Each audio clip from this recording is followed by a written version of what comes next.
Дело в том, что по мнению стороны защиты,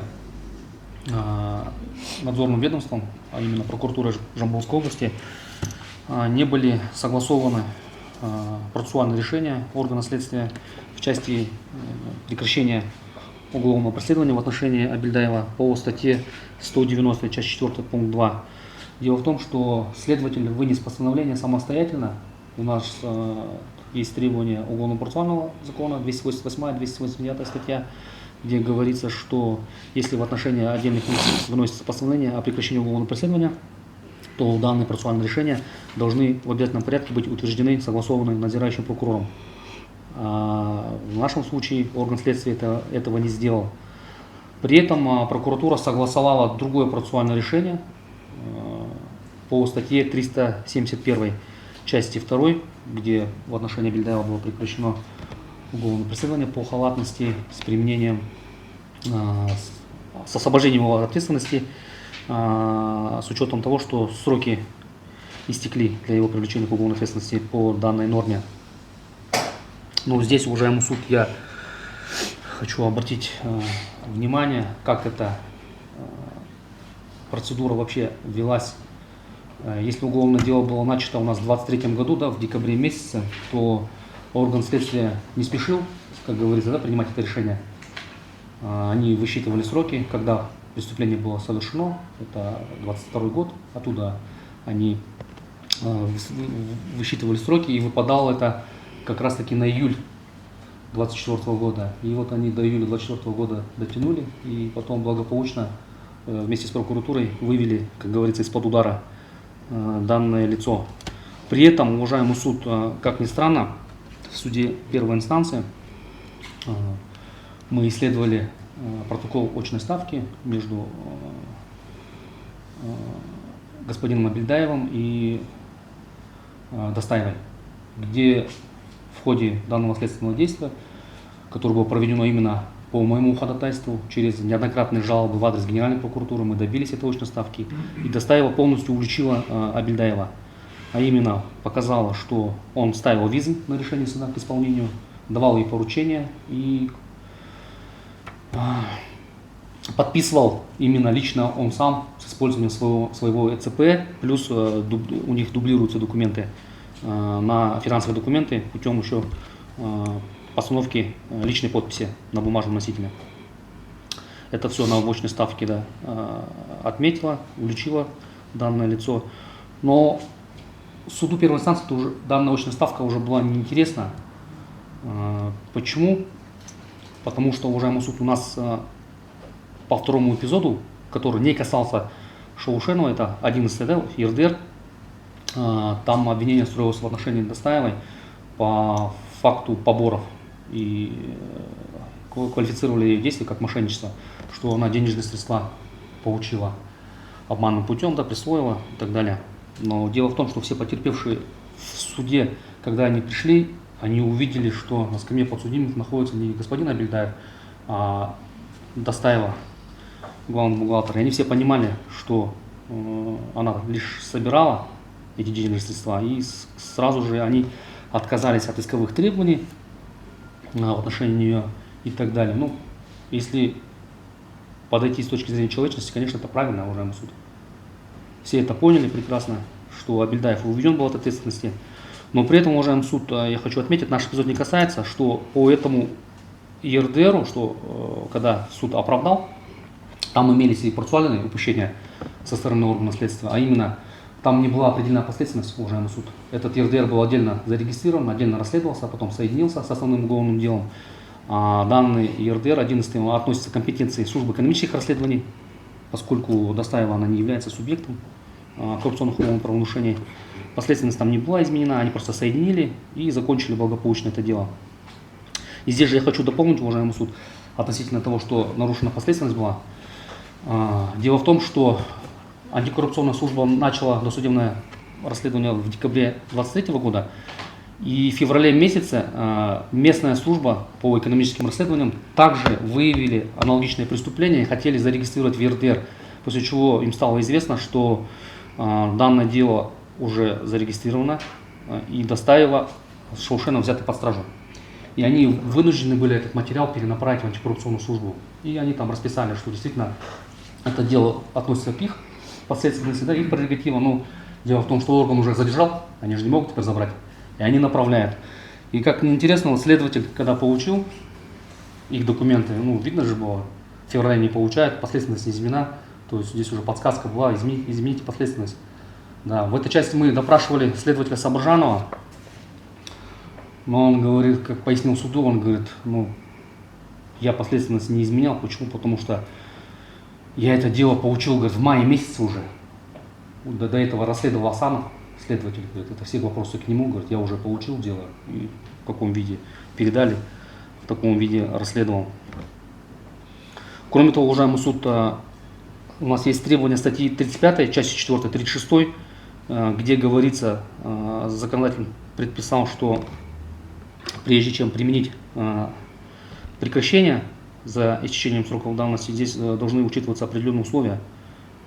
А в нашем случае Абильдаев, как в суде он дал показания, он не обращался к органу следствия с ходатайством, с заявлением личного характера о прекращении в отношении его уголовного преследования по нереабилитирующим основаниям. Он не обращался, действительно, этого заявления нет в деле. Кроме того, у нас статья 35, часть 4 запрещает прекращать такие дела органу уголовного преследования при наличии, если на это лицо указывает заявитель, свидетель, имеющий право на защиту, подозреваемый, обвиняемый. В нашем случае подозреваемого Шаушенова, Достаева прямо указывали на Абильдаева, что препятствовало прекращению уголовного преследования в отношении Абильдаева по 371. И согласно условиям закона, Абильдаев должен быть был предан суду по статье 371. И суд только имел право своим вердиктом признать его или не признать виновным и там, решить вопрос об его ответственности, применить в отношении него амнистию, там, истечение сроков давности, да. Прерогатива суда. Прерогатива суда, да. К сожалению, уважаемый суд вынужден констатировать, что нам приходилось эти нормы закона изучать прямо в суде. С участием судьи Дмитриевой были такие моменты. Для меня, как юриста, адвоката, это, конечно, очень было печально. Приведу пример. Есть нормативное постановление Верховного суда об оценке доказательств. Там говорится, если свидетель воспользовался правом в суде, да, сослался на требования статьи 68, части 3, отказался от дачи показаний, да, то его показания, данные на стадии досудебного расследования, не оглашаются и не могут быть использованы в качестве доказательств. В нашем случае суд пытался огласить показания на стадии досудебного расследования родственников Шаушенова, это сын родной и так далее. Суд прям, можно сказать, на месте постановил это сделать. Мне пришлось эту норму привести, я просто не ожидал. Это вообще из моей практики второй раз, да, но я не думал, что здесь так тоже придется эту норму. И знаете, я даже приготовил, она как чувствовал. Но суд меня не услышал. Благо присутствие средств массовой информации, это все фиксировалось. И она посмотрела, как помню, на прокурора, участвующего в деле, Кудайбергена. У него на столе лежало нормативное постановление, она начала читать, быстро смотреть, и она в суде кивнула, что есть такая норма. Потом суд прервался, прям в ходе процесса попросил нормативное постановление, начали изучать, полчаса изучали. Потом суд согласился, всех свидетелей этих отпустили. То есть суд норму эту принял. Самое даже, что интересно, в судебных прениях, когда гособвинитель участвовал и поддерживал обвинение, я просил суд перед прениями, чтобы прокурор разъяснили права его, полномочия в той части, что прокурор должен представлять доказательства, которые были исследованы в суде. Ну, я как чувствовал, что сейчас будет у нас полная неразбериха в этой части. Да, и суд вспомнил про это, да, разъяснил. Да. Ну, прокурор забыл и начал ссылаться на вот этих показаний свидетелей, которые не были исследованы в суде. Я просил суд сделать замечание. И суд услышал меня, прокурору сделали за это замечание. Но как ни странно, уважаемый суд, показания Досолянова Нурмухамеда оказались в приговоре. Но у нас есть статья 331 же, опять-таки, непосредственность, да, судебного разбирательства. Суд может применить то доказательство, которое было исследовано в суде. Чьи показания были? Сына, родного сына Шаушенова. Досолянов Нурмухамбет. Как фамилия? Досолянов? Досолянов, да, Нурмухамбет, да. И суд в приговоре сослался на его показания и на показания Досолянова Сатикуль, которая также отказалась от дачи показания. Ее показания в суде уже суд не оглашались, не исследовались, да, но суд применил их в этом приговоре. Да. Я только могу догадаться, почему.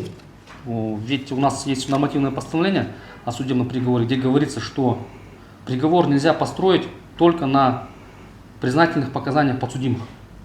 В нашем случае так и получилось, уважаемый суд. Если вы посмотрите описательно-мотивировочную часть и описательную часть, они вообще между собой идентичны. Хотя в описательно-мотивировочной части приговор должен состоять из доказательств, которые подкрепляют описательную часть. Но у нас, к сожалению, этого не было. Суд просто скопировал описательную часть и вставил ее в описательно-мотивировочную часть. И суд, наверное, вспомнил это нормативное постановление и, скорее всего, пришлось, как говорится, с грубейшим нарушением закона применять показания Досолянова Сатикуль, Досолянова Нурмухамбета. Почему? Потому что... Если вам не сложно, скажите, на каком листе приговора есть показания? Так, сейчас. Это и по 218 статье суд применяет. Если есть дело, Сейчас. если дело, Сейчас, секунду. потому что по делу лицей не учите, тогда не Страницы не пронумерованы. Сейчас. После 53 страницы. Да, я знал.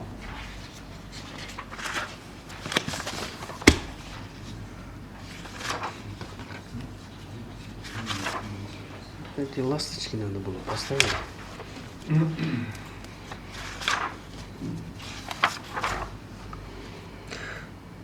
Так, уважаемый суд, 65-я страница приговора. Я даже не отмечена. В ходе досудебного расследования подозреваемого Досолянова показывал, вот суд прям из стадии досудебного производства и показания копировать, ставить. Хотя, 65-я, да? Хорошо. Хотя, я вот повторяюсь, Там у вас слушают. суд по моему замечанию, по моему возражению делал замечание прокурору. И прокурор потом перестал ссылаться на доказательства, которые не были исследованы. Но, к моему удивлению, суд потом сам это же сделал. Далее, уважаемый суд, я бы хотел повторно предоставить один документ для использования. Как вам известно, дело было сформировано 8 ноября уже в электронном формате. В электронном, не на бумажном, в электронном у нас расследовалось, да. И 12 ноября я, после того, когда дело было сформировано, было направлено в суд, я, как адвокат Шаушеновой, запросил сведения с базы армии РДР по движению электронного уголовного дела за номером 70. И вот я его получил 12 ноября. И здесь все процессуальные решения отмечены. Я здесь отметил, что дело у нас велось в электронном формате. Я на прошлом процессе говорил, уважаемый суд, что прокуратура в нарушение приказа 89-го генерального прокурора уголовное дело придала суду, второму город Харас, на бумажном формате в количестве томов 85. Это является вообще незаконным, недопустимым. Дело должно быть было предано в электронном формате. Это требует и приказ, и прокуратура должна была это знать, но направили на бумажном формате. И по моему ходатайству было в суде исследовано сопроводительное письмо и постановление о предании суду подсудимых, где я эти документы показал. Все. Я думал, что суд даст потом правовую оценку, отреагирует должным образом. И в этом ответе управление уполномоченного органа в лице Управления комитета по правовой статистике отсутствует постановление прокурора об изменении подследственности.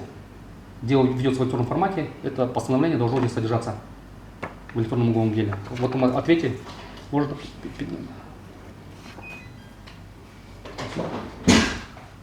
Вот этот документ я представлял суду первой инстанции на предварительном слушании. Да, нормативное постановление Верховного суда допускает возвращение дела прокурору, где допущены, скажем так, и другие нарушения, да, не оговоренные в нормативном постановлении, которые препятствуют назначению главного судебного разбирательства.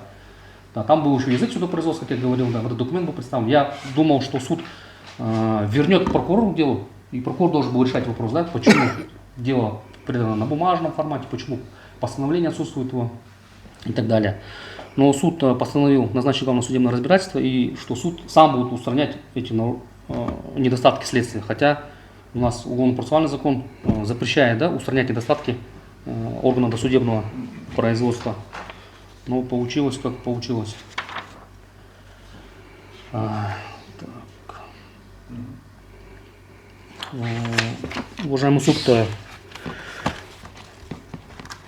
к приговору законодателям предъявляются особые требования, в особенности это уголовно-процессуальному закону и нормативным постановлением Верховного суда о судебном приговоре, где в обязательно-мотивировочной части приговора должны быть изложены доказательства, подтверждающие выводы суда, изложены в описательной части. Ну, в нашем случае суд этого не сделал. Кроме того, уважаемый суд, я хочу обратить ваше внимание, что суд первой инстанции не разрешил моих 4 ходатайства по существу. Это, я вам говорил, по нарушению вопроса последственности, язык судопроизводства. Кроме того, были, уважаемый суд, у нас нарушения с признанием вещественным доказательством и использованием в качестве доказательства. Это результаты негласных следственных действий. Почему? Потому что в статье 239, части 1, предписывается, если орган следствия тайно использует зафиксированные разговоры подозреваемых и других лиц, данное лицо должно быть об этом в обязательном порядке допрошено. То есть результаты НСД у нас легализуются, представляются, и по этим результатам орган следствия обязан допросить подозреваемого на тот момент. В нашем случае орган следствия НСД эти приобщил, признал их вещественным доказательством, но допустил вот эти упущения, они не были допрошены. И в этой связи суд не имел правовых оснований для применения в качестве доказательств. И я вот в силу статьи 112 просил суд исключить их из числа доказательств. Да, но суд в прениях я просил, я вот просматривал неоднократно записи, да, я прям это зафиксировано, я просил суд, чтобы суд в приговоре в обязательном порядке, это и в законе написано, если суд оставит мои ходатайства без удовлетворения, чтобы суд привел правовые основания к этому. Потому что на практике мы, защитники, просим, пишем, говорим, но посвящаются нашим ходатайствам 2 строчки, и все на этом. И в данном случае таки получилось. Судья Дмитров мне ответил: да, уважаемый защитник, конечно, мы разрешим все ваши ходатайства, вы в приговоре все это найдете. Но, к сожалению, в приговоре я нашел 2 строчки. Суд пишет так: от адвоката Несипаева поступили ходатайства, даже не приводится их количество, не приводится, о чем эти ходатайства. Суд пришел к мнению, что они подлежат отклонению. И все на этом. Никаких правовых оснований, ни нормы закона. Почему суд пришел к таким? И это не случайно, уважаемый суд. Дело в том, что после заявления каждого ходатайства в условиях состязательности процесса, 21 статья Уголовно-процессуального закона предписывает, потом у гособвинителя есть еще должностная своя инструкция, приказ генерального прокурора в части поддержания гособвинения, где говорится, что по каждому ходатайству со стороны защиты прокурор должен дать заключение обоснованное суду с приведением норм закона и так далее, почему то или иное ходатайство подлежит оставлению без удовлетворения. В нашем случае любое ходатайство, которое я заявлял, участвующий прокурор Кудайберген Айла и говорила сразу заключение такого характера, как в американском фильме, отклонить. Я просил суд, я говорю, может, мы прокурору время дадим, ходатайства очень серьезные, пускай она посмотрит, согласуют, даже с руководством. Судья Дмитров мне говорит: ну что я сделаю? Я говорю: ну завтра вам уходить в совещательную комнату, вы же будете в условиях состязательности разрешать же эти ходатайства. Ну как вы на основании вот такого заключения отклонить? И прокурор начинает возмущаться: я же сказал отклонить. Ну, и самое, что интересно, вот это отклонить появилось в приговоре. Хотя я считаю, что прокурор должен был привести четкие аргументы. Но я считаю, что в условиях состязательности прокурору нечего было говорить, нарушения имели место быть. И поэтому вот такие моменты у нас произошли. И, к сожалению, суд, не имея заключения прокурора по ходатайствам моим, также написал, что они подлежат отклонению.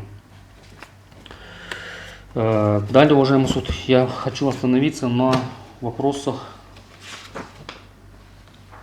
конфискации. Как вам известно, суд применил конфискацию в отношении моей подзащитной. Извиняюсь, уважаемый суд. Как вам известно, 18 марта, в день оглашения приговора, у нас планировался первый приговор 18 марта, у нас суд должен был огласить приговор, мы прибыли на оглашение приговора, но суд по собственной инициативе возобновил судебное следствие. И, как выяснилось, для чего это было сделано, дело в том, что прокурор в этот день, он знал, что не будет приговора, и принес новый обвинительный акт, датированный 18 марта.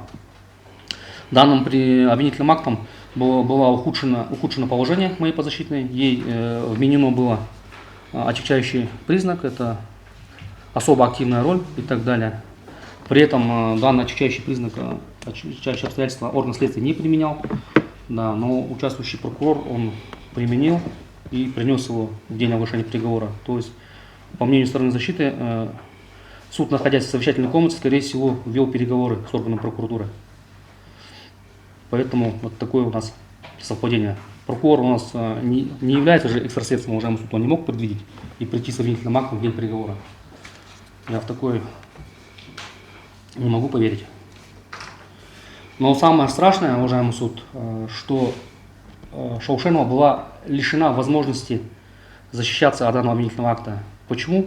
Потому что данный обвинительный акт был направлен, я на прошлом судебном заседании вам представил письмо сопроводительное за подписью прокурора города Тарас, где обвинительный акт был направлен Шаушеновой в следственный изолятор 29 марта, то есть через 11 дней. При том, что суд должен уже был у прокурора узнать, получила Шаушенова обвинительный акт, не получила, есть ли у нее какие-то возражения и так далее. В конце концов, она должна быть допрошена, уважаемый суд, по новому обвинительному акту. Но этого ничего не было, она не была допрошена. И как выяснилось, она обвинительный акт получила, если не ошибаюсь, в день в СИЗО она попала 29-30 марта, а получила она уже после оглашения приговора новый обвинительный акт. И тем самым право на защиту, уважаемый суд, было нарушено именно прокуратурой и судом первой инстанции. И Шаушенова не защищалась от нового обвинительного акта, не допрашивалась.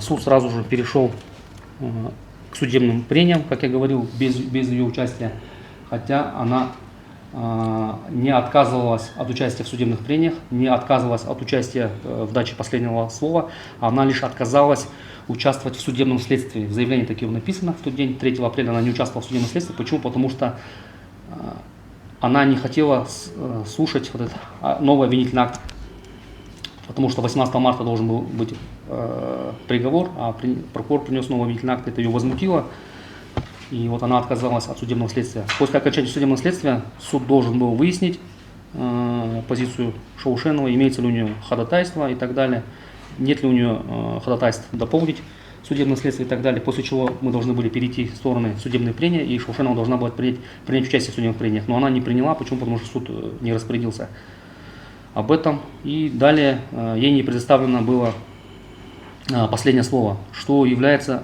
безусловной отменой для обвинительного приговора. Далее, относительно незаконности решения о конфискации имущества, уважаемый суд, я хотел обратить внимание на требования статьи 397 части 2, где говорится, что при назначении конфискации имущества суд должен указать основания, предусмотренные статьей 48 Уголовного кодекса, по которым конкретное имущество отнесено к предмету конфискации, и доказательства, на которых основаны такие выводы в отношении этого имущества. То есть законодатель предписывает суду, если суд конфисковывает то или иное имущество, он должен привести доказательства относительно того, что данное имущество было добыто преступным путем, да, и так далее. Но, к сожалению, уважаемый суд, в приговоре исполнения судом первой инстанции требований данной статьи мы не найдем и не нашли. Я об этом суд просил в прениях, потому что я полагал, что так и будет, что просто суд перечислит, конфискует и не приведет ни одной нормы для этого. Однако данные требования закона были проигнорированы. Судья Дмитриева, конфисковав имущество сыновей Шаушеновой, не привела правовых оснований к этому в приговоре. В нем отсутствуют какие-либо доказательства, позволяющие суду конфисковать имущество третьих лиц. На 86-м листе судебного акта суд, сославшись лишь на пункт 20 нормативного постановления Верховного суда Республики Казахстан о некоторых вопросах назначения уголовного наказания, просто констатировал, что имущество сыновей подлежит конфискации. При этом суд не указал в приговоре доказательства, свидетельствующие, что конфискованное имущество добыто преступным путем и так далее. И это не случайно, уважаемый суд, потому что гособвинение таких доказательств суду не представило абсолютно ни в ходе судебного разбирательства, ни в судебных прениях. Но, тем не менее, суд, вообще суд должен был, конечно, в условиях содержания требовать от прокурора представления таких доказательств. Ну, суд этого не сделал, но в приговоре конфисковал. Следует отметить, что в обвинительном акте не приведены доказательства, что имущество приобретено сыновьями Шаушеновой на денежные средства, принадлежащие горбольнице. В ходе судебного следствия доказательства в части приобретения сыновьями Шаушеновой, а именно Досляновым, Нурмухаметом, Досляновым, Дамиром, имущества, это автомашина марки Toyota Land Cruiser 300, Kia Stinger, Hyundai Sonata, автопаркинг в городе Астана по улице Кабанбай-Батыра, дом 29, парковочное место 252, жилой дом с Кошарой, строение с земельным участком по адресу Жамбылский район, Каракемирский сельский округ, участок номер 08, не исследовались вообще эти документы. В ходе судебного разбирательства Досолянов, Дамир, Досолянов, Нурмухамед относительно отмеченного имущества не допрашивались, их показания, данные в ходе судебного производства, не оглашались. Данные автомашины Досолянов, Дамир, Досолянов, Нурмухамед приобретали сами за свои денежные средства, и автомашины не имели и не имеют никакого отношения к уголовному делу. Парковочное место приобреталось Досоляновым Дамиром за свои денежные средства. Имущество, жилой дом с Кошарой, строение земельным участком по адресу Жамбылский район, Каракемирский сельский округ, было приобретено, уважаемый суд, еще 26 февраля 2020 года Досоляновым Дамиром. Договор купли-продажи был предоставлен суду при допросе Шаушеновой, то есть еще задолго до обстоятельств уголовного дела и к событию и к периоду, к предмету расследования данное имущество не относилось. В дальнейшем данное имущество, уважаемый суд, было обменено с Абельдаевым, главным врачом, на его земельный участок в Жамбылском районе, село Айша-Биби. Но данное имущество Досолянов Нурмухамед не смог оформить на себя по причине возникновения проблем с документами у гражданина Абельдаева, в связи с чем стороны вернули свое имущество по принадлежности. Уважаемый суд, вот для удобства договора такие мы приготовили. Они были суду представлены, сейчас просто будете искать, сложно будет. Вот еще раз. Уважаемый секретарь, можно, да? Вот эти документы мы представляли, они были у суда. То есть суд, когда приговор печатал в совещательной комнате, должен был обратить на это внимание. Да, 16 июня 2023 года, уважаемый суд, Абельдаев повторно заключил договор с Досоляновым, а именно сделку купли-продажи жилого дома с Кошарой, строения земельным участком номер 08, и вернул данное имущество обратно. И Досолянов снова вступил во владение данным имуществом.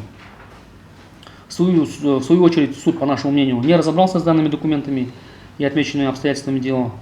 И Абельдаев, уважаемый суд, когда находился, даже суд вопросы не задавал, ни суд, ни прокурор в этой части. Таким образом, суд, нарушив требования статьи 48, 397, части 2 Уголовного процессуального кодекса, незаконно принял решение о конфискации имущества Досолянова и Нурмухамеда Досолянова Дамира. Следует также отметить, что органом следствия арестовано и другое имущество родственников Шаушеновой, ее семьи, не имеющее отношения к уголовному делу, так как приобретено задолго до начала досудебного производства. Уважаемый суд, у нас большая часть имущества было возвращено, при том, что, как ни странно, Следственный суд санкционировал арест. Да, но дело в том, что это имущество, оно не относилось к уголовному делу по периоду его происхождения вообще. Оно было куплено там в 2000 году, и Следственный суд это все арестовал, все подряд. И в ходе вот следствия у меня была активная переписка. Опять-таки я писал очень много писем в Генеральную прокуратуру. Только оттуда вот потом поступила когда реакция уже на данное беззаконие. После этого орган следствия вышли с ходатайством в Следственный суд, в прокуратуру и начали снимать арест. Хотя, по моему мнению, уважаемый суд, Следственный суд при даче санкций тогда уже должен был отказать, посмотреть, спросить у следователя, а почему вы арестовываете, где документы, покажите, когда оно было приобретено. Ну, у нас, по крайней мере, уважаемый суд, у нас в Следственном суде города Астаны так это делается. Да. Ну, я удивился, что все подряд арестовали и потом возвращали вот таким образом. А вот это имущество, оно было оставлено. Почему? Потому что она где-то покупалась в этот период, да, но при этом по этим сделкам вот, дети, вот, они подтвердили происхождение денег вот в этой части, но суд почему-то все равно конфисковал.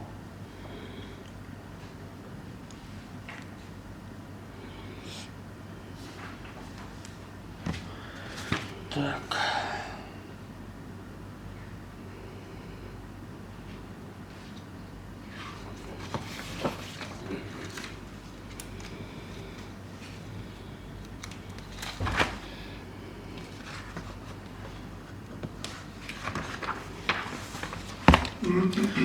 Уважаемый суд, моя подзащитная была осуждена, согласно приговору, на ее признательных показаниях, данных в стадии досудебного производства и на признательных показаниях подсудимой Достаевой. Но закон запрещает, и нормативное постановление, уголовно-процессуальный закон предписывает, что должна быть совокупность доказательств. Но данной совокупности доказательств нет в приговоре. Кроме того, уважаемый суд, судом допущено грубейшее нарушение относительно того, что в ходе досудебного производства орган следствия применял в отношении участников уголовного процесса, свидетелей, недозволенные методы следствия. 26 декабря у нас были допрошены ряд свидетелей. Это Гарипулин, Жанаулов, потом далее сама Шаушенова, Хайнулаева. Да, и от многих лиц поступили еще заявления письменные относительно того, что при их допросах орган следствия, антикоррупционная служба применяла недозволенные методы следствия. Да. А Гарипулин и Шаналов — это отец с сыном. Там у них вообще чуть драка не произошла, они в суде вот рассказали, как сын заступался за отца, и как там на них, к ним применяли угрозы, агрессию сотрудника антикоррупционной службы.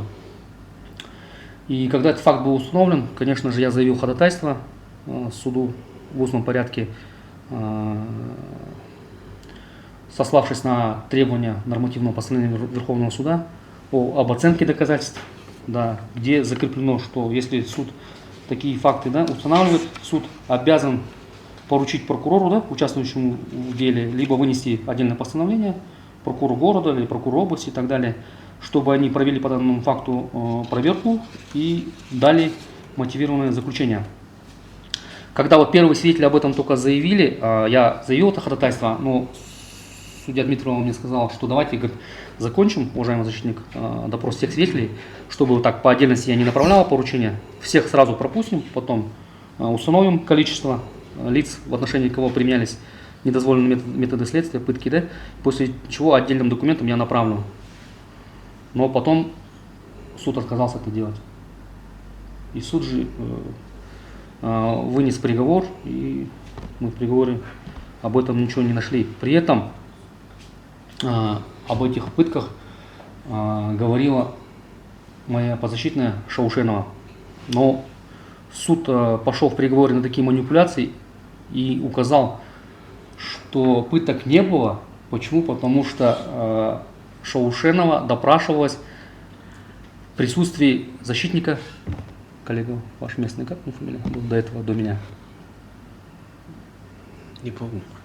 У него был защитник другой, где есть эта фамилия, не помню, местный он. И по мнению суда, если он присутствовал, то пыток не было.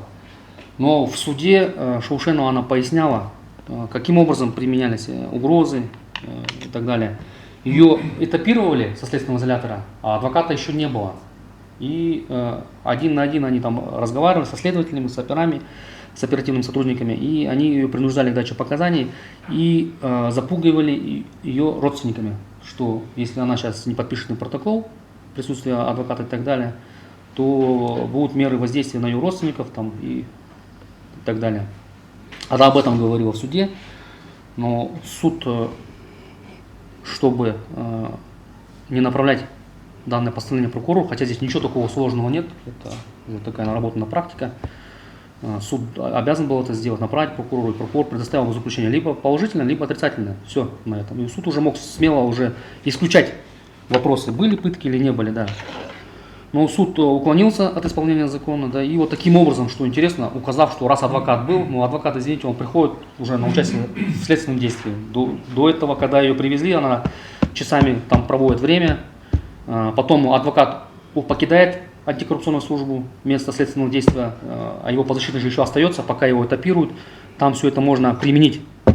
Да, но суд этого не сделал, что, уважаемый суд, я считаю, что также является безусловной отменой для приговора. Почему? Потому что суд, не разрешив данный вопрос, не мог вынести обвинительный приговор. Почему? Потому что в отношении свидетелей, здесь их 1, 2, 3, 4, 5, 6, 7, 8, 9 человек говорили. Я понимаю, если там об этом говорила Шаушенова одна, да, и суд бы указал отнести критически, как обычно суд это делает, да, но здесь, извините, здесь все свидетели говорят про это. Суд этого не выполнил, эти условия.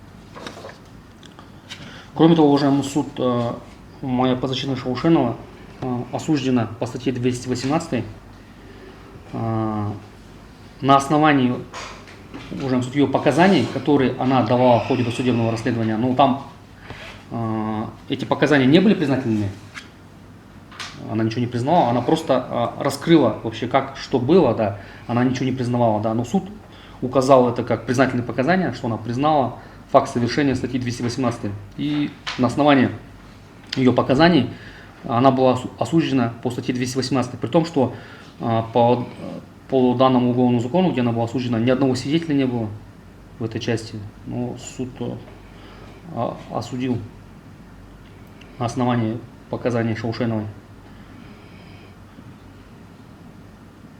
Приговор суда, уважаемый суд, основан был на одном только заключении ТО «Жена аудит» от 27 марта 2024 года, согласно которому Шаушенова якобы извлекла доход в сумме 4 миллиона 474 тысячи тенге путем перевода денежных средств с текущего счета на КХ Норусыл, на его депозитный счет, и получила прибыль. То есть, уважаемый суд, у нас законодатель по 218 статье предписывает, чтобы прежде чем осудить человека, да, признать виновным, квалифицировать его действия, нужно доказать ее умысел. Да? Почему? Потому что данное преступление совершается только с прямым умыслом. А у нас ни единого доказательства, вообще ничего нету, просто есть голое заключение «Жена аудит», которое говорит о том, что деньги были переведены на депозит, и все. Для органа следствия это посчиталось достаточным, и, как ни странно, суд также посчитал, что этого достаточно. Но Шаушенова, когда получила данное заключение аудита, она сразу дала показания в этой части, и где привела объективные доводы, что здесь никакого преступного умысла у нее не было в этой части. Деньги были перемещены на депозит. Почему? Потому что напрямую со счета, если снимать, то идет, во-первых, это снятие денежных средств непосредственно с текущего счета, это суммовой лимит там идет, ограничение. Далее, уважаемый суд, имеется процент банка, банковское вознаграждение. С юридических лиц удерживается большая комиссия, если снимать деньги с текущего счета. А если с депозита снимать по истечению 14 дней, как они поступили на депозит и 14 дней там находились, то уже без комиссии снимаются данные денежные средства. Вот она эти доводы привела. На прошлом судебном заседании я представил коллегии ходатайство в адрес антикоррупционной службы, где я просил их в этой части проверить ее доводы, допросить банковских работников и так далее. Орган следствия как поступил? На бумаге удовлетворил все это, следственные действия не были проведены. В суде первой инстанции я также это показывал, данное ходатайство, данное постановление, все. Но, тем не менее, суд признал Шаушенову виновной. При том, что Шаушенова сама этого же и не делала, она не перемещала, деньги она не снимала. И вообще, если смотреть вот объективную субъективную сторону, здесь же идет речь о способе, уважаемый суд, снятия денежных средств. Они же перемещают, это же способ снятия. Да, и здесь дополнительной квалификации как бы не требуется. Здесь на основании вот этого заключения одного вменили 218 статью. Она же сделки никакие не проводила, имущество никакой не покупала, да. И она вообще, это сын сделал, получается, ее. На его счет поступает, он не может снять с юридического лица. Почему? Потому что комиссии большие, он перемещает на депозит, оттуда снимает. Да, и Шаушеновой 218 вменили.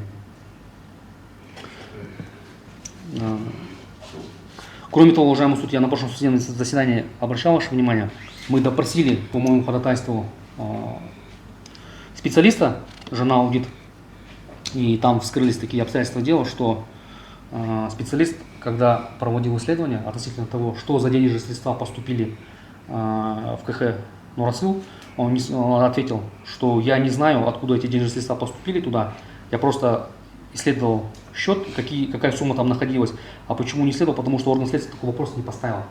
А орган следствия должен был поставить вопрос, допустим, откуда деньги поступили, с горбольницы, да? Первый вопрос должен быть. Не поставили. И он говорит, я не знаю, откуда они денежные средства поступили, но на этот счет поступали и из других хозяйств, и от других физических лиц, и получается, я эту общую сумму исследовал. Да, раз говорит, орган следствия мне этот вопрос не поставил, я на него не отвечал. Я, получается, только исследовал ту сумму, которая находилась, а откуда поступила, он даже не знал. Вот еще раз повторюсь, что объективная сторона рассматриваемого преступления заключается во вовлечении в законный денег, полученных преступным путем, совершенным сделок с ними. С объективной стороны рассматриваемое преступление совершается только в форме прямого умысла. А у нас уважаемый суд по делу только заключение, жена аудит и больше ничего. Как орган следствия установил? У нас же само заключение аудита, она же, специалист же не может написать, какой умысел был в этом. Он просто констатировал, да? А орган следствия должен был разобраться, что двигало, да, Шаушенова, там, почему это. А здесь простые объективные причины. Это даже не Шаушенова снимала. И я хочу отметить, что с этой 218 статьей у нас не так все тоже просто было. Дело в том, что если вы посмотрите, когда она была зарегистрирована и когда была объявлена квалификация, там большой срок прошел. Почему? Потому что у нас было 3 следователя, первый Асанов, второй Сабуржанов и заканчивал Мухамбет Кали. Вот второй следователь Сабуржанов, он отказывался предъявлять квалификацию по 218. Почему? Потому что он удовлетворил мне ходатайство вот это. И когда меня спрашивают, почему ты не провел, он говорит, мне руководство не дало. У нас такая ситуация была, вот это первое дело, 11 дело, когда было возбуждено, его возбудили в отношении Шаушеновой. И по 11 делу, где оправдали Достаеву, орган следствия пытался привлечь к уголовной ответственности Шаушенову. И по нашему ходатайству был проведен повторный аудит, и орган следствия отказался от заключения специалиста Сухоруковой, уважаемый суд. Сухорукова в заключении указала, что причастность, как обычно, сумма, там все, виновата Шаушенова, расписала все, мы не согласились. В Астане провели дополнительный аудит, и выяснилось, что премии начислялись и выплачивались законно. То есть до работников, медработников они дошли законно. А далее то, что уже орган следствия уже придумал, что там поборы были, это они уже потом перешли. Но цель была у них Шаушенова. Они хотели привлечь, что она якобы даже не главный врач, уважаемый суд, при том, что она не является подписантом этих документов, у нее нет права первой, второй подписи, деньги неверенные. Орган следствия пытался эту статью и применить, но не получилось. Почему? Потому что пришло заключение, что законно и обосновано. И после этого пострадала Достаева одна, потому что она собирала от всех работников, получается, и далее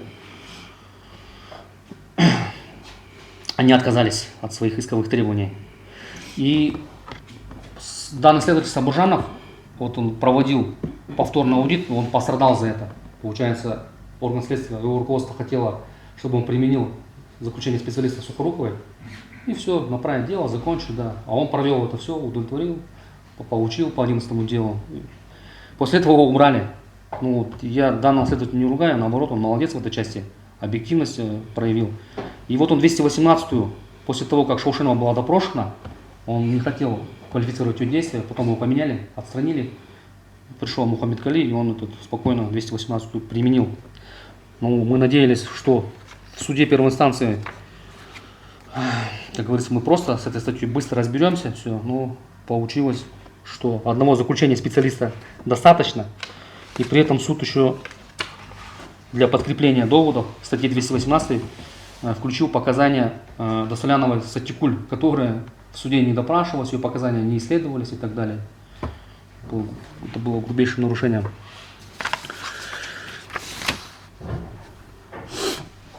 Далее, уважаемый суд, я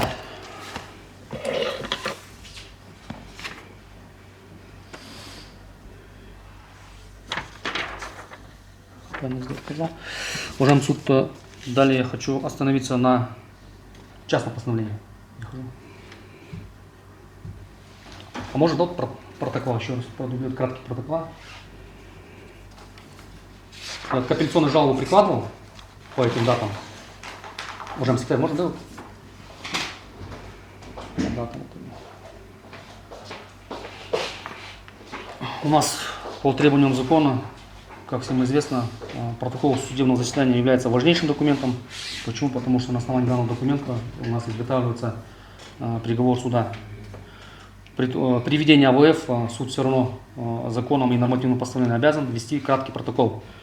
В кратком протоколе, как всем нам известно, делаются короткие такие заметки. Допустим, если суд кому-то объявил замечание и так далее, это все вносится в протокол и так далее. Но если мы посмотрим протокол данный, там такая неразбериха, там даже суд не указан, там даже местами председательствующий пропущен. Это во-вторых. В-третьих, у нас в данных протоколах один секретарь идет, а в АВФ другой секретарь. Как вам известно, уважаемый суд, при вынесении обвинительного приговора 4 апреля 2025 года, где моя подзащитная была осуждена по статье 190 часть 4, пункт 2, 218 часть 1, с назначением наказания в виде 9 лет лишения свободы, суд вынес частное постановление 4 апреля в адрес меня, защитника по уголовному делу. При этом, уважаемый суд, в момент его оглашения, там частное постановление 1,5 листочка. Но суд огласил вводную и мотивировочную часть. Что дает основание полагать, что суд, когда оглашал, он просто на тот момент еще не знал, что туда включить, и далее частное постановление готовилось. А когда я его получил, там всего 1,5 листочка, да, и нормативное постановление в части практики вынесения частных постановлений, она предписывает, если частное постановление она небольшого объема, то она полностью оглашается. Если она большого объема, то можно огласить вводную результативную часть. Но в нашем случае 1,5 листочка можно было сразу огласить. Судебный акт вынесен данный нарушение закона, уважаемый суд. Я хочу отметить, что частное постановление было вынесено в отношении меня по надуманным основаниям. Могу предположить, что это послужила активная защита с моей стороны в отношении Шаушеновой. И то, что процессом освещался средства массовой информации, которые освещали не по моему ходатайству, я их не приглашал, но, наверное, суд подумал, что это я пригласил и так далее. И были неудобные моменты для суда первой инстанции в части того, как, скажем, суд изучал несколько раз законы, которым я апеллировал. Да. Далее были заявлены 2 отвода. Первый отвод это по той причине, что суд, когда вынес постановление о назначении главного судебного разбирательства, я вам закон на прошлом судебном заседании распечатал, предоставил. Там суд, получается, допустил манипуляцию и 2 предложения убрал, на основании которых как раз таки были заявлены ходатайства в части возвращения дела прокурору. Но суд, чтобы не возвращать, вот 2 предложения убрал и поставил точку, как будто этого не было. Это был первый отвод. А второй отвод был, когда суд вышел 18 марта для оглашения приговора, а оказывается, суд вышел не для оглашения приговора, а для получения нового обвинительного акта.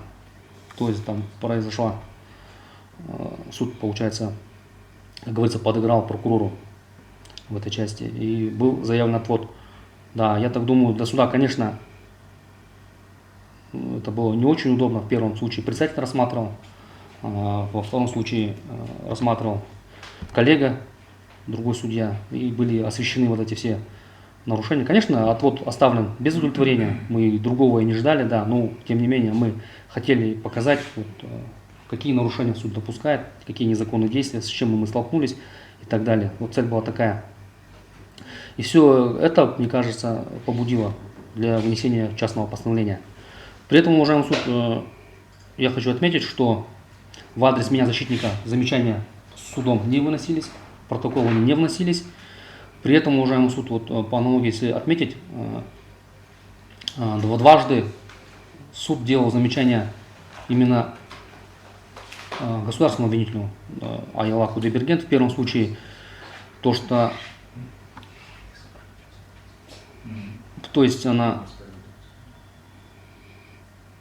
без обращения к суду начала высказываться в адрес защитников и так далее, на что суд сделал замечание и сказал, что нужно соблюдать порядок и так далее, что вы не можете переходить, обращаться к адвокатам, нужно все делать через суд. Если вы какие-то хотите возражения делать, все это делается через суд. Это первое. И второй момент, дело замечания, это, как вам известно, у нас подсудимая Достаева также была предана по 2 статьям, 2 раза по статье 190, да, но в прениях прокурор не предоставила суду по доказательству по статье по УРДР номер 11, по второму эпизоду, где она самостоятельно проходила без Шаушеновой, и прокурор забыл суду предложить меру наказания. И суд об этом узнал в ходе уже моих прений. Я суду начал говорить, что, уважаемый суд, вот сейчас вы уйдете в совещательную комнату, будете выносить приговор. У нас, получается, прокурор по второму эпизоду вообще не выступил и даже не предложил наказание, оправдать или вынести обвинительный приговор и так далее. И только после этого обратили на это внимание. Да. Да, ну, как ни странно, суд частное постановление не вынес, а наоборот, 18 марта суд вышел из совещательной комнаты и помог прокурору все это восполнить, чтобы прокурор формально предложил наказание, все это устранил. Конечно же, суд, да, если адвокаты попросят, суд, конечно, из совещательной комнаты не выйдет для нас, но для прокурора, видите, пришлось выйти. Но частного постановления не последовало. В силу пункта 8 нормативного постановления Верховного суда о практике вынесения судами частных постановлений по уголовным делам, в соответствии с частью 1 статьи 405 Уголовно-процессуального кодекса, частные постановления должны выноситься в совещательной комнате и только по тому делу, которое непосредственно рассматривается в суде, и в нем не могут содержаться сведения и факты из другого дела. В результативной части постановления должен указываться срок, порядок его обжалования и принесения ходатайства прокурором. По возвращении из совещательной комнаты текст частного постановления оглашается судом полностью, о чем должно быть указано в протоколе судебного разбирательства в случае изготовления его на бумажном носителе. Ну, в протоколе этих отметок, уважаемый суд, нет. Если текст частного постановления большого объема, предстоящий вправе огласить только вводную и резолютивную часть. В нашем случае, я говорил, 1,5 листочка. В нашем случае 4 апреля 2025 года судьей Дмитриевой оглашены вводные и резолютивные части частного постановления по причине того, что полный текст не был готов. При этом обязательно-мотивировочная судебного акта состоит из 1 листочка даже. Поэтому судебный акт нельзя отнести к большому объему, и частное постановление должно быть оглашено полностью, чего не было сделано судом. Огласив вводную резолютивную часть судебного акта, судья Дмитриева вернулась в свой кабинет и продолжила изготавливать, что является недопустимым. Кроме того, в протоколе судебного заседания от 4 апреля 2025 года отсутствует наименование суда, фамилия, имя, отчество, председательство судьи. В протоколе судебного заседания секретарем числится секретарь суда Кудабаева, однако на аудио-видеофиксации судебного процесса участие в качестве секретаря принимает Алмазбек Улы. Следует отметить, что в протоколе судебного заседания отсутствуют сведения о вынесении судом частного постановления, при этом их вынесено и оглашено целых 2 частных постановления. В соответствии с пунктом 2 нормативного постановления Верховного суда Республики Казахстан о применении норм уголовно-процессуального протокола судебного заседания, протокол должен содержать полную и точную информацию о виде проведенного судом заседания, месте, дате, времени его проведения, наименования, составе суда, необходимые данные о других лицах, принимавших участие в судебном заседании, заявленных ходатайств, отводах и принятых по ним решениях, приведенных сторонами, доводах, осмотрах, изученных документах, назначении экспертиз, фактах проявления неуважения к суду и иных нарушениях порядка в судебном заседании, принимавшихся по нарушительным мерах, других процессуальных действиях, проведенных в соответствии с уголовно-процессуальным законом.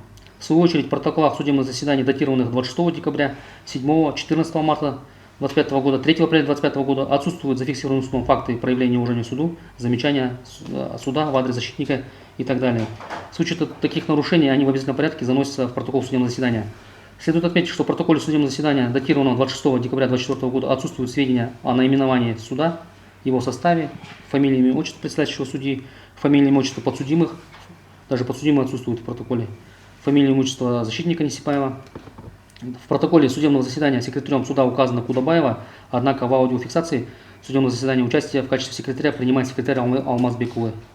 Судом указано в частном постановлении, что 26 декабря 2024 года защитник Несибаев допустил нарушение этики адвоката, выразился агрессивно на действия суда, однако данные обстоятельства, указанные судом в судебном акте, не соответствуют действительности. Стороной защиты никакой агрессии не выражалось участникам процесса, что подтверждается отсутствием замечаний со стороны суда и других участников процесса.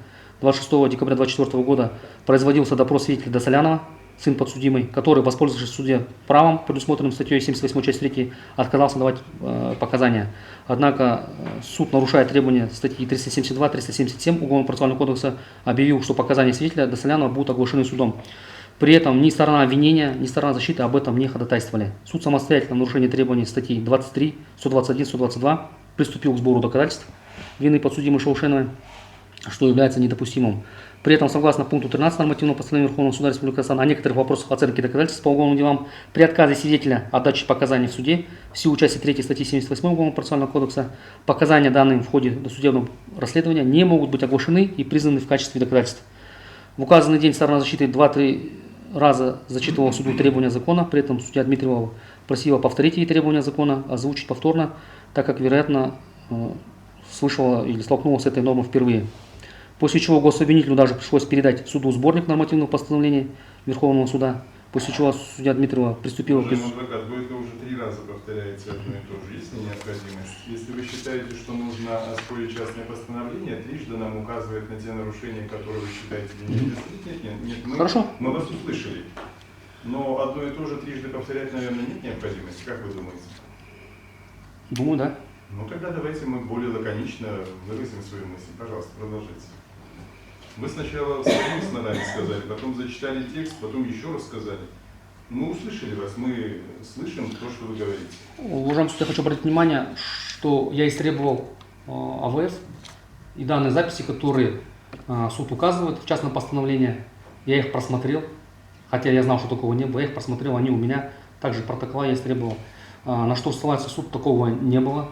Суд указывает, что якобы я сказал, что прокуратура, в части, вот когда новый обвинительный акт был оглашен, что якобы я сказал, что прокурор не знает требования закона.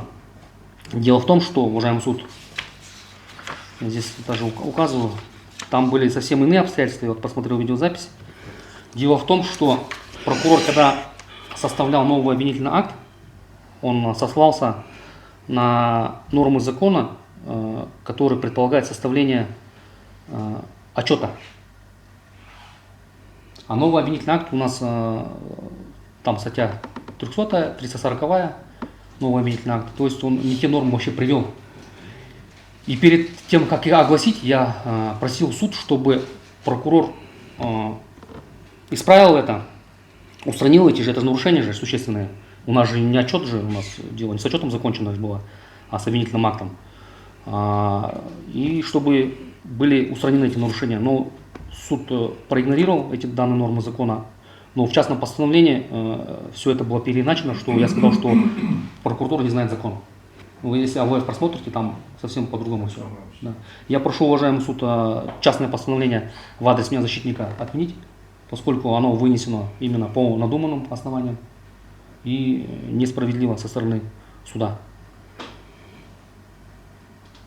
У меня все.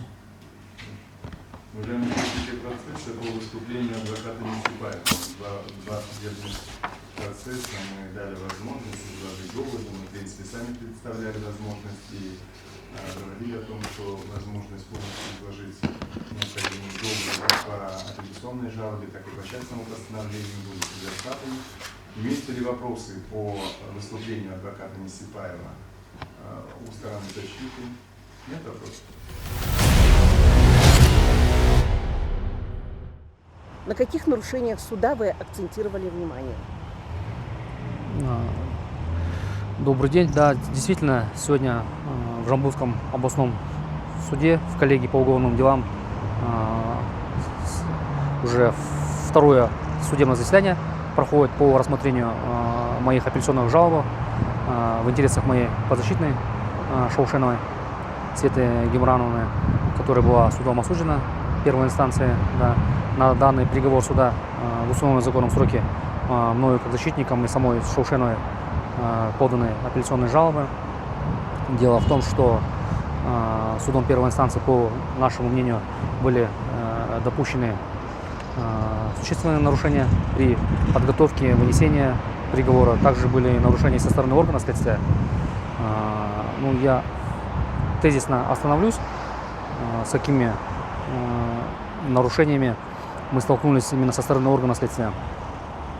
Дело в том, что та статья, по которой обвинялась моя подзащитная, статья 190, часть 4, пункт 2, согласно статье 187, часть 4, прим. 1 Уголовно-процессуального кодекса, относится к подследственности службы экономических расследований.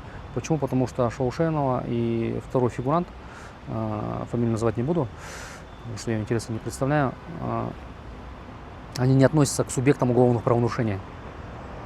Да, они работали в горбольнице, это бюджетные денежные средства, да, но эти правонарушения в этой части относятся к компетенции службы экономических расследований. Но в нашем случае зарегистрировала уголовное дело антикоррупционная служба по Жамбылской области. Закон позволяет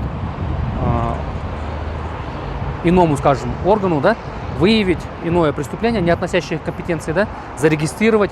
В частности, есть статья 186 Уголовно-процессуального кодекса, где говорится, что антикоррупционная служба, раз зарегистрировала, выявила преступление, относящее к компетенции службы экономических расследований, она должна в течение 5 дней провести неотложные следственные действия, после чего выйти с ходатайством к надзирающему прокурору и изменить подследственность.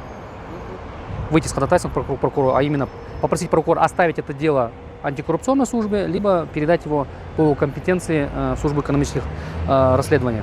В нашем случае антикоррупционная служба, зарегистрировав 23 декабря 2023 года данное уголовное правонарушение по статье 189, это была часть 4, пункт 2, расследование 5 на 40 провели, неотложные следственные действия провели, но с ходатайством не вышли. Прокурору последственность не изменили. Кроме того, они 2 месяца расследовали без разрешения прокурора, сами собирали, осуществляли сбор доказательств в нарушение закона и применили меры принуждения в отношении моей подзащитной, задержали ее в порядке статьи 128, водворили в следственный изолятор, получили санкцию в следственном суде и так далее. При том, что это должен был все делать следователь службы экономических расследований, а не следователь антикоррупционной службы. Да, я получил сведения с управления комитета правовой статистики по Жамбылской области, где, учитывая, что это уголовное дело расследовалось в электронном формате, данное постановление прокурора об изменении подследственности, она в базе из ЕРДР, называется, у прокуроров, органов следствия, она отсутствует. То есть прокурор такое решение, значит, не выносил, поэтому она в базе отсутствует. Хотя это электронное уголовное дело, она должна была быть там. Прокурор не изменил подследственность, стало быть, орган следствия в лице антикоррупционной службы незаконно зарегистрировал, провел расследование, осуществил сбор доказательств и незаконно окончил и направил в суд незаконно. Почему? Потому что это не их была компетенция. Ну, это же грубейшее. Да, это первый момент. Второй, не первое, наверное. да, еще второй момент – это нарушение языка судопроизводства. Как ни странно, у нас по уголовному делу был избран органом следствия язык судопроизводства государственный, наш казахский язык. Но расследование, сбор доказательств проводилось все на русском языке. Кроме того, назначались экспертизы на государственном языке, а орган государственной экспертизы направлял его на русском. Тоже непонятно, кто это, что, как переводил. Да. И дело окончено было на русском языке и направлено было в суд. В суде обращалась, в суде первой инстанции на это внимание, что язык судопроизводства был нарушен, что орган следствия избрал казахский язык, а расследовал фактически русский. В данном случае тогда надо было изменить было на русский и расследовать уже на русском. Но это является грубейшим нарушением. Также были уже в суде выявлены такие недостатки следствия, как применение в отношении участника уголовного процесса недозволенных методов следствия. У нас, получается, в порядка 6-7 свидетелей были допрошены, которые показали суду, что в отношении при их допросах в отношении них применялись недозволенные методы следствия, угрозы, там, шантаж со стороны органа, ведущего уголовный процесс. Они в суде об этом сами заявили, свидетели. Да, но сторона защиты ходатайствовала в этой части, чтобы суд поручил прокурору проверку были пытки, факты применения недозволенного метода следствия, либо их не было. Это должен был сделать прокурор. Есть нормативное постановление Верховного суда об оценке доказательств, где суд должен был это сделать, да. Но суд не вынес такое постановление, этот вопрос вообще судом не проверялся. Кроме того, сама моя подзащитная заявила в суде, что в отношении, как и в отношении свидетелей, так и в отношении ее также применялись недозволенные методы следствия, что показания с нее, получается, орган следствия получал путем ее шантажа, угроз и так далее. В этой части суд тоже не отреагировал, не вынес постановление в адрес прокурора, чтобы прокурор провел проверку соответствующую. Он же уполномочен в этой части давать заключение и сказать, должен был суду представить документ в виде заключения. Если были факты пытки, должны зарегистрировать были уголовное дело. Если не было, то должны заключение предоставить об отсутствии такого факта. И уже суд может спокойно уже выносить приговор в этой части. А у нас суд, получается, получив такие сведения, укрыл и, более того, вынес обвинительный приговор. Кроме того, у нас и с судом не так все гладко прошло. Дело в том, что моя подзащитная не принимала участие по, скажем так, можно сказать, по вине суда первой инстанции в последнем слове. Подсудимое это обязательное условие. Суд должен был предоставить и последнее слово, да, а также предоставить участие в судебных прениях. Да. Но по сложившимся обстоятельствам, да, суд, окончив судебное следствие, не представил такую возможность моей подзащитной, поэтому она не воспользовалась последним словом и не участвовала в судебных прениях. При этом у нас эти прения были повторные. Почему? Потому что когда 18 марта суд должен был огласить приговор, суд не огласил приговор. Суд вышел из совещательной комнаты и объявил участникам процесса, что будет продолжено судебное разбирательство по инициативе суда. А как выяснилось, в этот день участвующий прокурор пришел не на оглашение приговора, а пришел с новым обвинительным актом. Получается, прокурор предполагал, или я не знаю, или забежал наперед, увидел, предвидел и так далее, какие-то, наверное, есть способности у него. Или Он проинформирован. Ну, или, скорее всего, проинформирован был, что никакого приговора не будет, и он пришел с новым обвинительным актом. Это было все сделано для того, чтобы прокурор смог объявить новый обвинительный акт, и чтобы суд потом мог с учетом этого нового обвинительного акта уже вынести приговор. Вот такая ситуация у нас произошла с новым обвинительным актом. Но, получается, обвинительный акт был датирован 18 марта у нас. Согласно сопроводительного письма прокурора города Тарас, обвинительный акт в следственный изолятор Шаушеновой был направлен только 29 марта, спустя 11 дней. Представляете? Да. Через 11 дней. Как говорит моя подзащитная, обвинительный акт в условиях следственного изолятора она получила уже после вынесения приговора по отношению нее. То есть, То есть у данная нее не было возможности защищаться, защищаться. она получила, да. Эти документы были предоставлены суду апелляционной инстанции, что каким образом прокуратура направила обвинительный акт, что она, кроме того, после получения обвинительного акта она должна была быть по новому обвинению допрошена в суде, скажем так. Хорошо, здесь у нас уже не стадия досудебного производства, уже суд проводит, да, свое судебное разбирательство. Суд должен был допросить, выяснить ее мнение по новому обвинению. Этого ничего сделано не было. Она и получила уже обвинительный акт, получается, одновременно с приговором. Но в данном случае я считаю, что право на защиту моей подзащитной грубейшим образом нарушено. Это безусловная отмена. Суд не имел правовых оснований не предоставлять ей участие для дачи последнего слова. Да. Это является безусловной отменой. Она Это еще, нарушение прав личности. это грубейшее нарушение. Она влечет безусловную отмену приговора и ответственность для того судьи, кто допустил эти нарушения. Есть статья 31 Конституционного закона Республики Казахстан о судебной системе и статусе судей, где говорится, что за такие грубейшие нарушения судья персонально может привлечен к ответственности. В моей практике не предоставление слова подсудимому, подсудимой, не предоставление возможности участия в судебных прениях — это впервые. в моей практике. Получается, как суд тройки какой-то.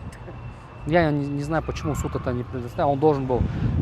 У нас стадия судебного следствия отделена от судебных прений. Когда заканчивается стадия судебного следствия, суд выясняет позицию подсудимого, защитников, не хотят ли они восполнить судебное следствие, не хотят ли заявить какие-то ходатайства и так далее. У Шаушенова это ничего не выяснялось. Без ее участия суд перешел к судебным прениям. Да. И когда судебное прение окончено, суд должен опять был выяснить, будет ли Шаушенова давать последнее слово, да, в суде. Суд этого не распорядился. У нас есть Она была аудио, заведомо обвиняемая. да, И аудио, нарушена презумпция аудио, невиновности. видеофиксация есть у нас, краткий протокол, да, это право нигде не закреплено за Шаушеновой. Получается, Шаушенова все время находилась в следственном изоляторе. У вас много было замечаний по поводу 218 статьи. Раскройте, пожалуйста. Мы были не согласны с вердиктом суда, где Шаушенова была признана виновной по статье 218. Это так называемая легализация денежных средств, имущества там, и так далее, полученных преступным путем. Дело в том, что данный вид преступления расследуется таким образом, что нужно доказать умысел подозреваемого, обвиняемого, подсудимого, что когда он что-то делает, что это он имел именно прямой умысел на получение таких последствий. В нашем случае денежные средства, которые перемещались с госучреждения в частную компанию, они не могли быть сняты сразу же. Почему? Потому что это юрлицо, и там есть банковское вознаграждение, услуги банка. Да, и денежные средства снимались с депозита, перемещались на депозит. У нас же тоже, у физических лиц тоже есть свои счета, мы знаем, что с депозита можно снять без препятствий. Главное условие 14 дней, да, чтобы денежные средства там пронаходились, после этого можно снять. А у юрлиц тоже такая же ситуация. Вот, по доводам моей подзащитной, вот, денежные средства снимались с депозита. Почему? Потому что, чтобы... А орган следствия, имея вот у нее такие весомые доводы, вменил ей, что она имела умысел именно на легализацию. И единственным документом это является заключение специалиста, который говорит, что на депозите в такое-то время поступила такая-то сумма, и все. При этом специалист даже не исследовал, откуда эти денежные средства поступили вообще. Надо же было установить сперва, что поступили ли они из госучреждения вообще или нет. Может, они поступили от других физических лиц или других юридических лиц. Этот вопрос специалистам не исследовался, да. В суде он был допрошен, да, он говорит, орган следствия мне такого вопроса не был поставлен, поэтому я и не исследовал, я не знаю, откуда эти денежные средства поступили, да. И суд, получается, применив вот это заключение и указав туда несколько свидетелей в приговор, которые не были допрошены в суде, свидетели, там есть двое свидетелей, они не были допрошены. Их показания в суде не оглашались, не исследовались, но суд их применил как доказательство. Это является грубейшим нарушением закона, почему у нас есть статья 331 Уголовно-процессуального кодекса, где говорится непосредственно судебного разбирательства. То есть у нас могут использоваться те доказательства, только которые были исследованы судом в суде, участниками уголовного процесса. А у нас, если свидетель не был допрошен, его показания не исследовались в суде, не оглашались, их нельзя применять. Ну, сейчас это все апелляционная инстанция занимается, да, там получается порядком 5 жалоб поступило с нашей стороны. И поэтому вот уже процесс идет у нас на протяжении уже 2 месяцев. Следующее заседание еще будет продолжено далее. Давайте проговорим ситуацию с зятем бывшего генпрокурора, главы антикоррупционного ведомства Кайрата Кожамжарова, с его зятем, главврачом. Скажите фамилию его. Главврачев, главный врач, он у нас не был предан суду. Вот. не был предан суду. Вы очень четко определили свою позицию Главный по врач, он не- этому персонажу и сказали о том, что он был все-таки уведен от суда. Вот можно ли Главный- об этом подробнее? Главный врач у нас Абельдаев, он перед судом не предстал. Почему? Потому что перед окончанием досудебного расследования орган следствия прекратил в отношении него уголовное дело по статье 371 части, А по какой причине? части 2. Сроки давности истекли. Но ведь он обладал правом первой подписи, он обладал распорядительными функциями, он был первым лицом этого учреждения. И как это так? Об этом мы, Вины его об ни в этом, чем об нет. этом, об этом. В хищении 786 миллионов тенге его вины нет. Как это может быть? Дело в том, что в отношении, как я говорил ранее, в отношении него антикоррупционная служба прекратила уголовное преследование. И, Лояльность, проявила лояльность. лояльность, да, и так далее. Надзорное ведомство согласилось с этим решением, прокуратура Лояльно Жамбылской области, да. согласилась. Получается, Вероятно, потому что это родина у нас суд Кузамжарова, да? не смог выйти за пределы предъявленного обвинения. У нас же только 2 фигуранта были преданы суду, а Бельдаев не был предан, поэтому суд ничего не мог поделать с этим в этой части. И главная Хотя обвиняемая суд, оказалась хотя Шаушенова, главное, да, Шаушенова, хотя она не обладала правом первой подписи. да, у нее ни права, ни первой, И ни второй подписи, распорядительными распорядительных функциями. не было, да. Ну, орган Парадокс. следствия поступил так, что без главного подписанта дело направили они. А насколько Суд- добросовестно был проведен суд?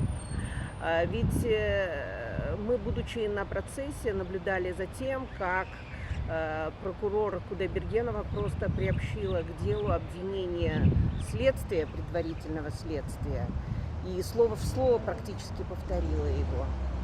Вы имеете в виду, что она в своих прениях Да. просто да, прочитала обвинительный да, акт? Да. Ну, это, Это Я же- допустимо. ну, вообще прокурор, конечно, отделен у нас от органа следствия, да. Речь у нас по условиям закона, есть статья 21, должна быть состязательность. Конечно, прокурор должен представить суду доказательства, да. Ну, копировать, конечно, обвинительный акт нельзя, да. Ну, я не могу сейчас за прокурора сказать. А да. насколько в процессе суда, насколько была обеспечена состязательность сторон? Вот об этом можете сказать? Состязательность сторон. Вас не затыкали, не заглушали, в полной мере ваши ходатайства рассматривались или нет? Вот об этом. У нас проблемы были такого характера, что законодатель определил, как я сказал выше, что у нас должно быть состязательность сторон. Я заявлял ходатайство, ряд ходатайств. Да. Мотивировал их, да, со ссылками на закон, да.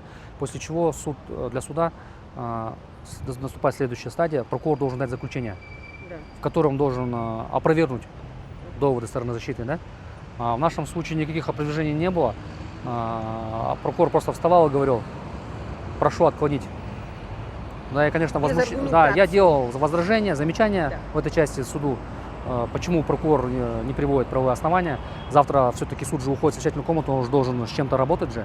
Да, есть мое ходатайство, но должно быть заключение прокурора, может, где прокурор говорит, что почему сторона защиты не права, да? Почему доводы там нельзя брать во внимание.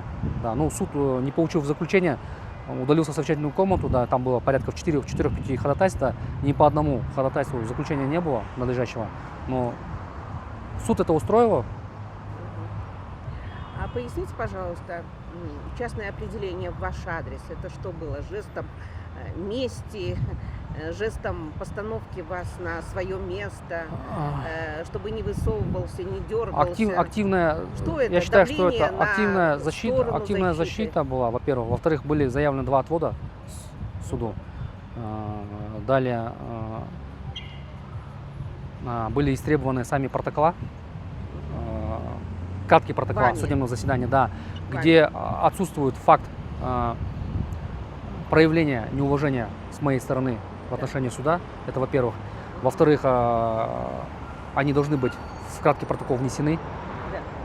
Допустим, суд указывает на определенную дату, все это должно быть внесено. Протокол истребован, этого ничего нет, ни одного замечания не было. Да. А вот это Эти основания вообще, я считаю, что они надуманы да. судом первой инстанции, да, но я думаю, апелляционная инстанция, увидев протокола, вот эти АВФ, да, даст надлежащую правовую оценку. А поясните эту историю, где из вашего ходатайства исключили 2 предложения. Это в предварительном слушании было заявлено ходатайство с ссылками на пункт 22, 21, 22, 23 нормативного постановления Верховного суда о некоторых вопросах по поступившему уголовному делу. Я на него ссылался. Почему? Потому что я просил суд с ссылками на этот закон, чтобы суд вернул дело прокурору для устранения нарушений. Да. А суд, когда удалился в совещательную комнату, получается, он вот этот закон, когда переносил в судебный акт, он, получается, одно предложение, которым я руководствовался, его срезал. И оно осталось у него незаконченным, суд поставил точку.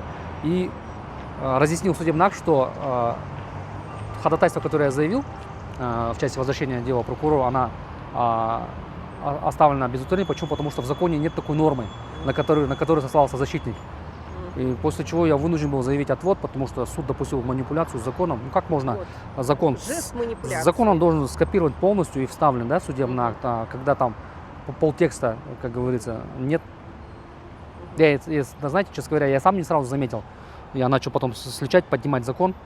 Потом, после этого только увидел данные манипуляции, что суд таким образом поступил. Ну, конечно, это было для нас очень печально, что суд вот... Да. У нас обычно мы встречаемся, когда орган следствия так начинает манипулировать законом, где-то что-то, ну, чтобы суд вот так срезать и потом в порядке рассеяния говорить, а нету такой нормы, откуда адвокат ее взял?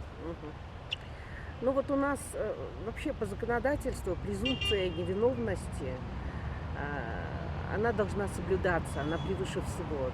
Но мы в судах все чаще и чаще наблюдаем нарушение прав человека, нарушение его конституционных прав на защиту. Скажите, вот ваше дело, как бы, оно было показательным. Вот оно воплотило в себе все те нарушения, которые обычно случаются. Вот что вы скажете по этому поводу? Ну, сейчас наши жалобы рассматриваются апелляционной инстанцией. Я думаю, что Жамбылский областной суд разберется с нашими жалобами. Я думаю, что суд примет законное решение. Ну, с учетом того, что, извините, суд первой инстанции не предоставил последнее слово Шаушеновой, и она не участвовала в судебных прениях, и новый обвинительный акт, как ей был вручен. Нарушен законный порядок. О чем? Право на защиту было нарушено. Да, призывает президент Тукаев.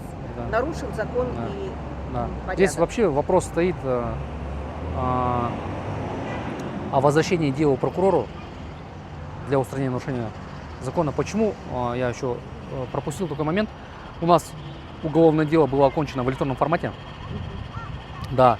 Но когда прокуратура Жамбылской области направляла дело в суд, они направили дело на бумажном формате, что является недопустимым. Почему? Потому что она должна направляться в электронном формате. Она расследовалась в электронном формате. А она была направлена на бумажном носителе в 85 томах. Да, что возмутило, конечно, самих фигурантов уголовного дела, защитников. Да, мы суду об этом говорили, почему дело окончено в электронном формате, поступило вам на бумажном. Где электронный формат, да. И для подтверждения наших доводов было исследовано сопроводительное письмо прокуратуры и постановление о предании суду обвиняемых, где было направлено в суд только уголовное дело на бумажном формате. Бумажный формат 85 томов, а в дальнейшем уже после вот этих наших возмущений в предварительном слушании появилось уже в суде дело в электронном формате, но оно было уже на 117 томах. Видите, какая разница? Хотя она должна была изначально быть направлена в электронном формате. Бумажного не должно быть. И поэтому суд уже, увидев это, он должен был вернуть дело прокурору и указать ему, что, извините, у вас дело принято в производство, расследовалось в электронном, почему вы мне на бумажном направляете? Какого исхода вы ждете вот сейчас от заседания апелляционной коллегии? Исход я жду такой, что, учитывая, что были допущены грубейшие нарушения, да, уголовное преследование в отношении моей подзащитной должно быть прекращено. либо, если суд посчитает, что прокурор может эти нарушения устранить и так далее, да, хотя эта стадия пропущена уже, вы извините, мы уже в апелляции находимся, суд первой инстанции должен был это сделать, они также, апелляция, имеет такую возможность, да, вернуть дело прокурору для устранения.